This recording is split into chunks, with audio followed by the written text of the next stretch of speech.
Una trasmissione speciale di A Tutto Campo FIGC condotta dal collega Carmelo Lentini è stata registrata dalla nostra emittente che andrà in onda stasera alle 21 e domani alle 16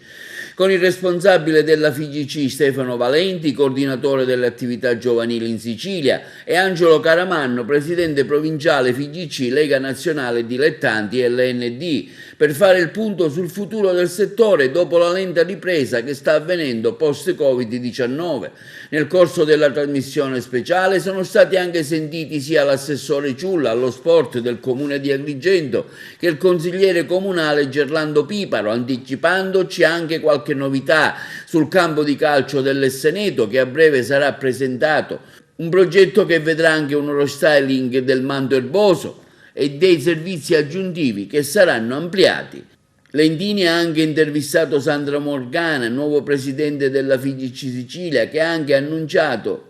imminente vaccinazione degli atleti e dei giocatori, mettendoli così in sicurezza.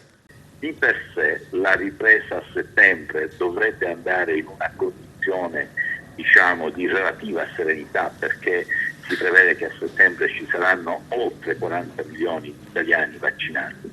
Io credo che quelli che non saranno vaccinati saranno quelli come me, immuni, perché avendo contratto il Covid hanno ormai si calcola che hanno un periodo di immunità che va dagli 8 ai 12 mesi, ma c'è un terzo elemento che io voglio dire per la prima volta oggi in questa trasmissione. Sabato,